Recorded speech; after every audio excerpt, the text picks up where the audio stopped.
camera seems to be alright. I just walked all the way to the end while I was filming this little waterfall here. When I got back, the camera was lying down there, it had fallen over.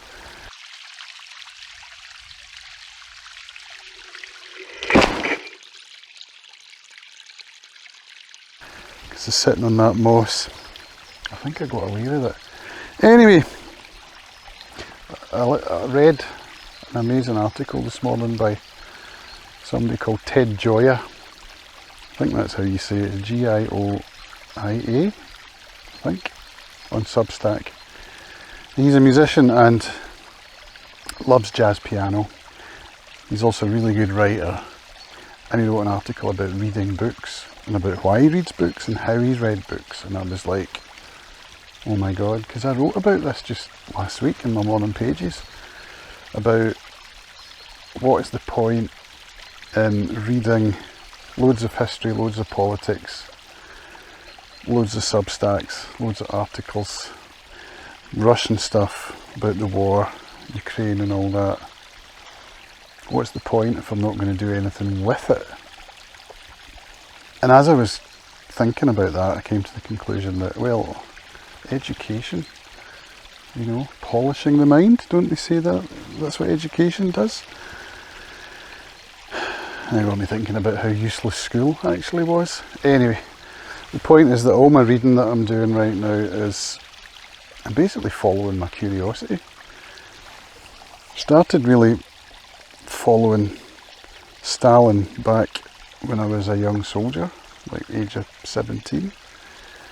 When I did GCSE Russian Studies and I learned about the show trials and the purges, and I don't know why, it just kind of fascinated me that that kind of thing could happen. And that's ramped up a lot, that passion, that curiosity. Kind of kick-started a bit by Michael Malice, who just wrote a book called The White Pill. And I heard him talking about it on Trigonometry and on Chris Williamson's Modern Wisdom podcast and on Lex Friedman's podcast. And I read his book and I was like, this is good.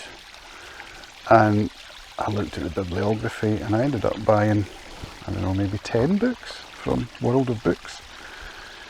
Mostly used, in fact I think exclusively used.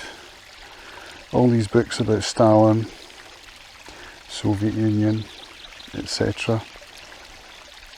And it's just absolutely fascinating. And then I thought, what am I going to do with all this? What's it for? But that's the point. It doesn't need to be for anything, does it? It can just be following a curiosity and a passion without it necessarily being for something. And that's where Ted Gioia's article this morning really, you know, how will I put it? It kind of gave me some clarity on what it's all about, because he's far more well read than I, deliberately so, because he's followed his passion of reading classics and filling in gaps and making lists of books and stuff to fill in gaps in his education, and then specifically picking out holes in his knowledge and then filling those holes, which is something I don't do. Mine's less well-rounded and more Soviet Union heavy, I suppose. But now I'm getting into politics and history a bit more and seeing how those things are really the same thing. I think politics is just history as it's happening now, isn't it? And that's, I think, as I mentioned in a recent video, why I love fantasy books so much, why I'm getting so much out of The Way of Kings right now, because that's all about politics, really. And they go into history in The Way of Kings as well. They discuss their own history, trying to learn from that and extrapolate and all of that. It's fascinating stuff. And so it's good, you know, being sober, being clear-minded, being in my early 50s. It has its good sides, because I'm learning more and more as I go what's important to me, what my values are, how to live in accordance with those values.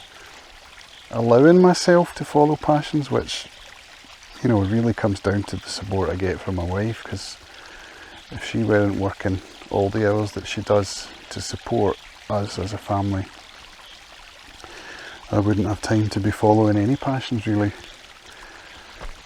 And so I'm hoping at some point that it all leads to something, you know, whether it might even just be on YouTube, just talking through this stuff as a means of showing other people what sobriety can look like, you know, because I mean, I did read, I've always read all the way through my drinking days and stuff, but I've never actually had clarity like this before, and I've never pursued non-fiction at this level, you know, for no purpose. You know, I did do lots of, obviously, literature when I was doing my Russian degree, because we had to, it was required. But can you imagine reading the Brothers Karamazov or War and Peace for fun? Well, that's the kind of thing I'm doing now. Stalinism, it's not fun, but I'm not reading it for an exam or because someone told me to. That's a beautiful